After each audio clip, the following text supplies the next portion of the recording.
In Lesson 2, we will cover the actual features of the 802.11 application framework. Specifically, we will understand which features of the 802.11 physical layer and lower MAC layer are implemented. We will go over the PHY features, bit processing, IQ processing, an overview of the MAC features, and an overview of the MPDU structure. In Section A, we will discuss the physical layer features. We will discuss specifically the physical layer parameters and frame structure of 802.11a and 802.11ac.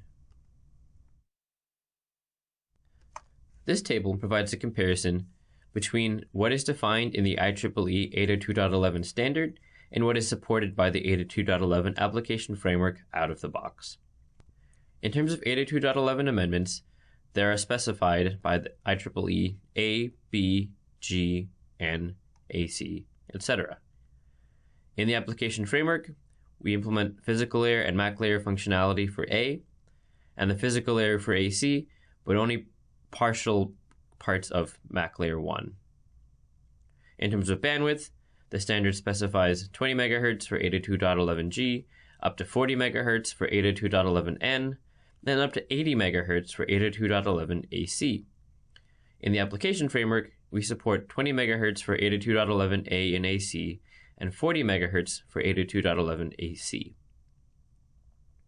In terms of the wideband modulation, IEEE standard specifies OFDM for 802.11a, G, and in AC, and similarly, we implement OFDM in the application framework.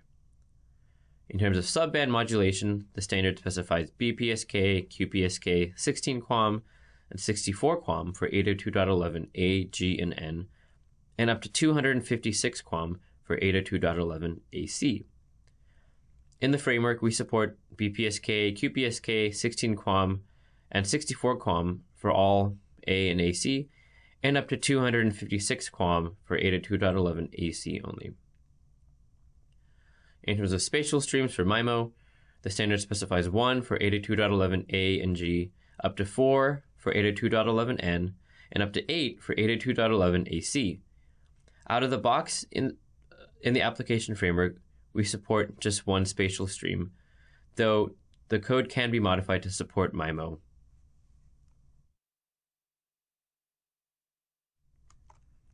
This is an overview of the 802.11a frame structure. In 802.11a, there are two OFDM symbols used for the legacy mode short training field, or LSTF. This is used for gain control and packet detection. The next two OFDM symbols are used for legacy mode long train field, or LLTF. This is used for synchronization and for channel estimation. Next is legacy mode signal field. This takes up one OFDM signal, and LSIG includes information about payload such as the MCS and the length. Finally is the payload, or payload data, which contains the MAC packet, which will be described later. This can contain M OFDM symbols. In the application framework, we implement this frame as defined by the IEEE 802.11a standard. In terms of the OFDM symbols, in 802.11, the number of useful subcarriers in OFDM is 53. 48 contain data, 1 is just a DC, and 4 are for pilots.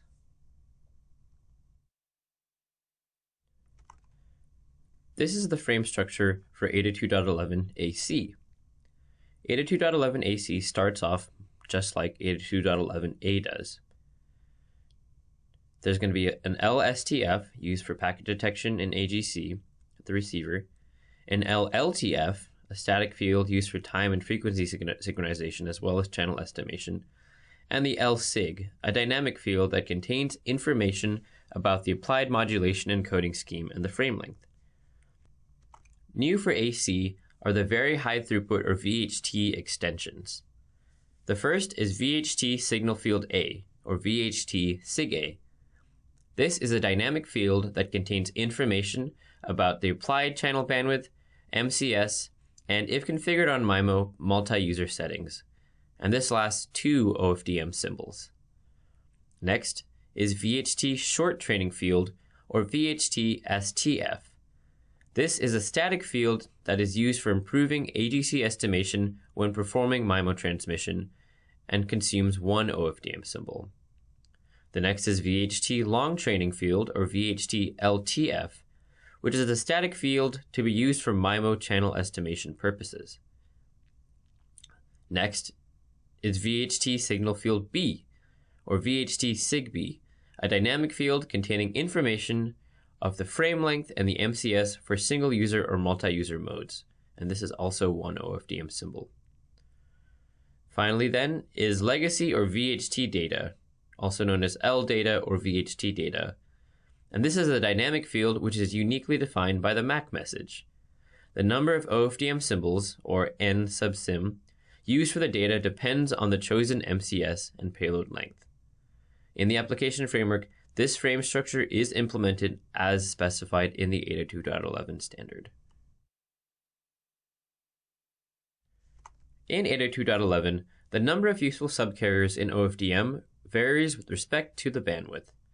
In 802.11a, with 20 MHz of bandwidth, the IFFT takes 64 samples, and you have data plus pilot totaling 52 subcarriers plus 1 DC subcarrier. In 802.11ac, with 20 MHz of bandwidth, the IFFT again takes 64 samples. Here we have data and pilot subcarriers totaling 56 total subcarriers with 1 DC. In 40 MHz, 802.11ac, the IFFT takes 128 samples. Here we have data plus pilot subcarriers totaling 114 with 3 DC subcarriers. With 80 MHz, 802.11ac, the IFFT takes 256 samples, and there are 246 data plus pilot subcarriers and 3 DC. In 160 MHz, 802.11ac, the IFFT takes 512 samples with 484 subcarriers of data and pilot, with DC having 3 plus 11 plus 3. As mentioned, the application framework out of the box implements 20 MHz 802.11a and AC, and 40 MHz A.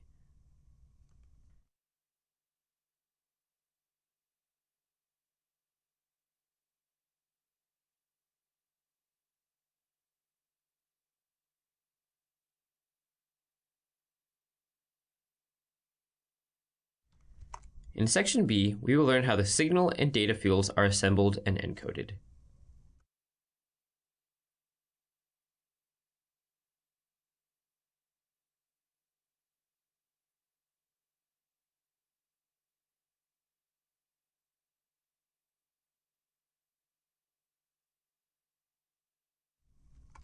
This is what the signal field LSIG looks like. The MCS comes in, and an MCS to rate lookup table converts this to a rate. This rate information is contained within the first 4 bits of LSIG. Then there is 1 0 bit. Then the length is contained in the next 12 bits. Then there is 1 parity bit, and then 6 tail bits. The LSIG field then goes to the encoding chain. These are the signal field encoding parameters. In 802.11a, LSIG has a format of 802.11a, a bandwidth of 20 MHz, an MCS of 0, in other words BPSK, with a rate of 1/2. In 802.11ac, LSIG is the same as in 802.11a. VHT SIG-A has a format 802.11a, a bandwidth 20 MHz, and an MCS of 0, again a BPSK modulation scheme and a rate of 1/2. VHT SIG-B has a format of 802.11ac, and the bandwidth for the OFDM symbol can be variable, either 20, 40, 80, 160, or 80 plus 80 MHz with carrier aggregation. In this case, the MCS remains 0, with BPSK and a coding rate of 1/2. These are specifics on the data field. In the data field, the frame format and VHT SIG-B CRC go to the service field generator, and then this goes to the service field in the data field, which takes up 16 bits. The payload, bits from host, goes to the PSDU field generator, and then this takes up n bits in the PSDU. Then there's a tail field generator, which provides 6 bits of tail, and a padding field generator, which provides padding bits. The data and VHT data field both go to the encoding chain. These are the encoding parameters for the data field.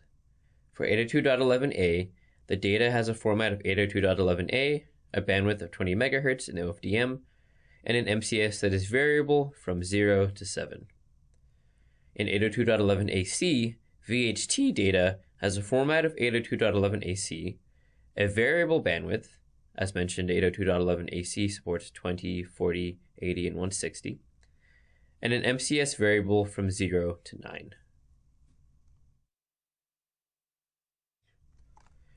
This is what the encoding signal processing chain looks like. The signal field or data field comes in to the bit serializer. The bit serializer converts data fields and PSDU data into 1 bit per cycle. After bit serialization, scrambling, convolutional encoding, puncturing, and interleaving are applied.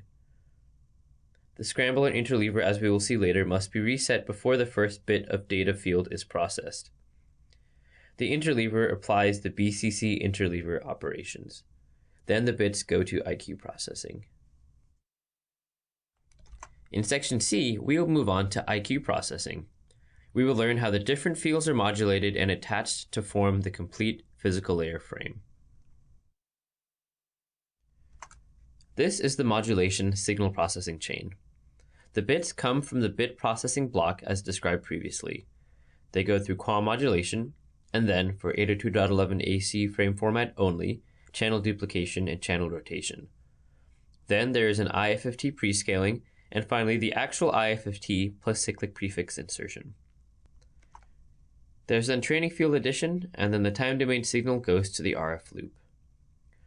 A note on IFFT prescaling: it applies tone field scaling to ensure that the time domain power of VHT modulated fields does not exceed the time domain power of pre-VHT modulated fields. The scaling factor is determined in a block that we will describe later. In section D, we will cover the MAC features.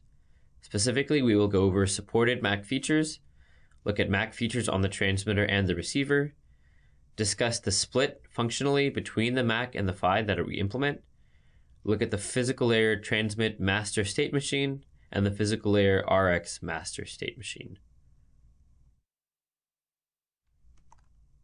Okay, onto the supported MAC features. As you may know, Wi-Fi access is not managed centrally. Instead, medium access is ad hoc in manner. Medium access is a big part of Wi-Fi in order to ensure fair access for all users. Specifically, carrier sense multiple access and collision avoidance are implemented, or CSMA and CA. The central building blocks for CSMA and CA are the CCA energy detection. The receiver PHY is constantly checking the channel state to see if it is idle or busy based on a specific energy threshold. The channel state is sent as a CCA indication from the PHY to the MAC, and the MAC uses this information for back-off handling.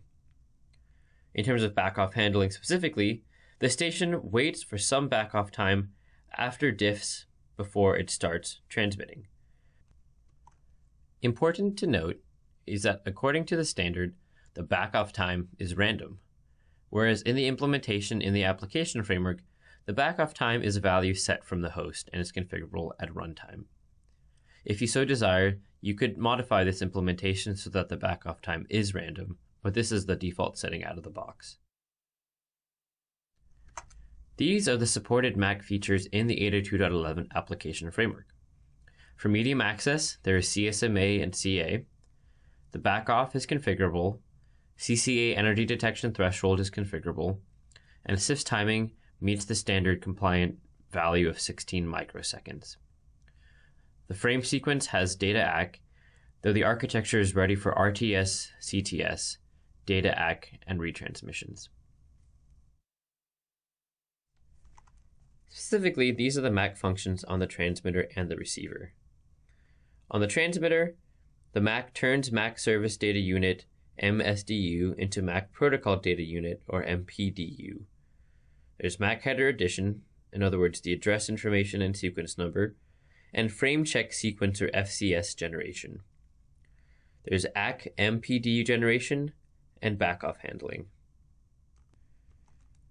This can be generalized on the right, in which payload data is received from the host.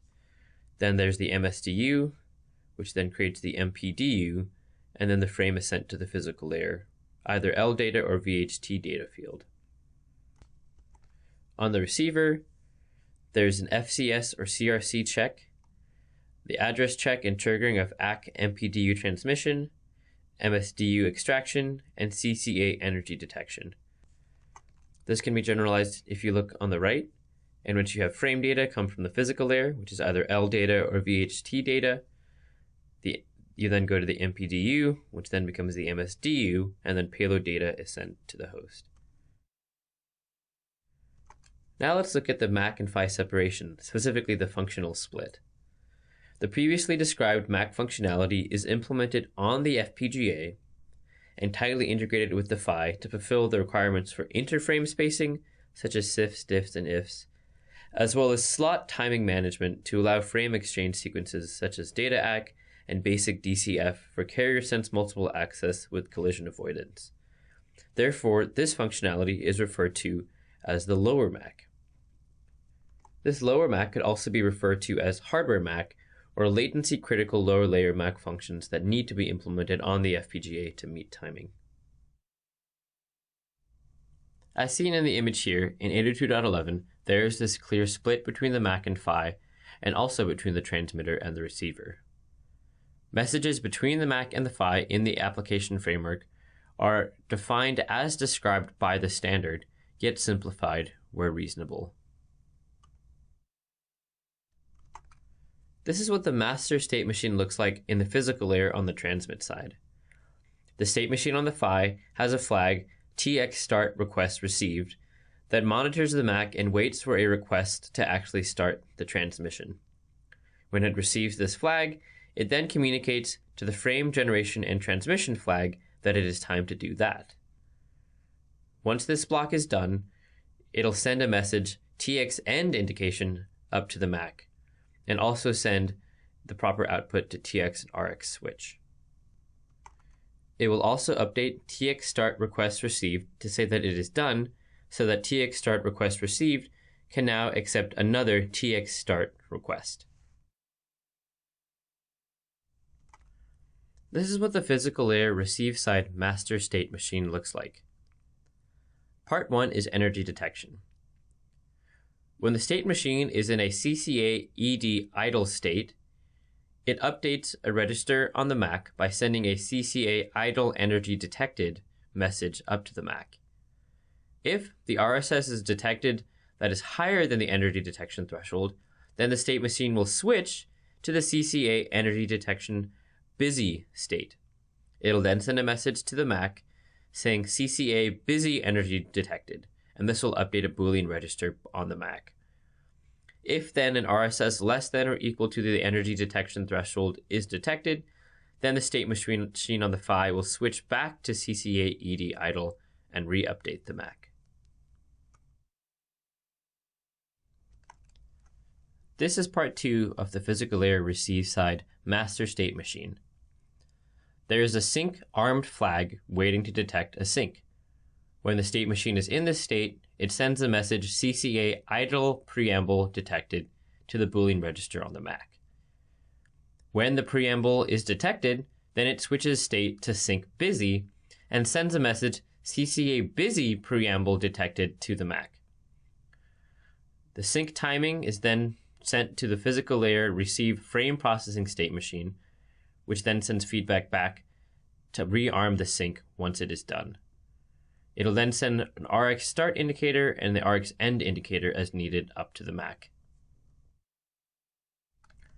In section E, we will work to build an understanding of the MPDU data and ACK structures. This is the general MPDU structure. There is a MAC header with various control and address fields. There is the frame body, which is the payload data provided by the higher layers. This is also known as the MAC Service Data Unit, or MSDU, And then there's the frame check sequence, or FCS, which has a CRC checksum. This complete MAC frame is called the MAC Protocol Data Unit, or MPDU.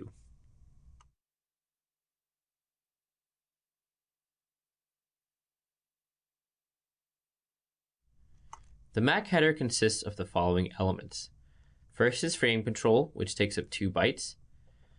This includes the MAC data frame, which has a type of data and a subtype of data, and the MAC ACK frame, which has a type of control and a subtype of ACK. There's the duration ID, which is 2 bytes, which is empty and filled with zeros. Then there's the address 1, which is 6 bytes, and contains the destination MAC address. This is read from the host. Then there is the address 2 space, which is the source MAC address. This takes up 6 bytes and is read from the host. Then is address 3, which is 6 bytes. It is empty and filled with zeros. Then there is the sequence control, which is 2 bytes and is auto-increasing. This has values of fragment NR equals 0 and sequence NR equals 0 up to 4095. Next is address 4, which is omitted in the application framework.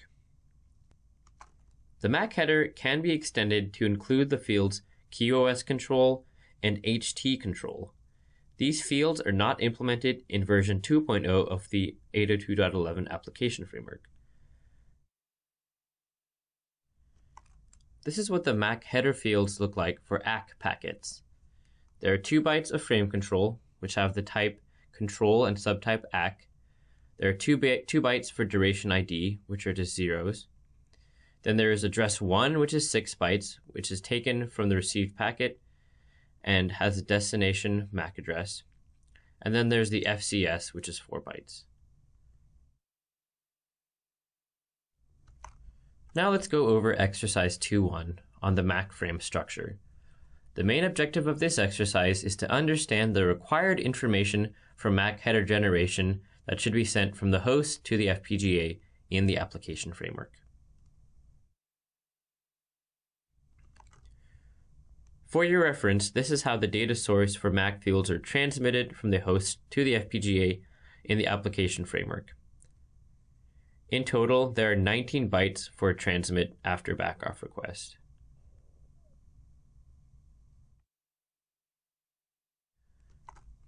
This is the answer to exercise 2.1. To find the data source for the MAC fields, open up the 802.11 application framework, go to the 802.11 host.gvi from the files pane, and then find and open 802.11 send tx ICP in the while loop of tx transmission. If you're having troubles finding the while loop of tx transmission, you should be able to find it in the comments or wait for the next lesson in which we will cover the actual code. Once you find this block, this is where the MAC header field requirements are sent from the host to the FPGA.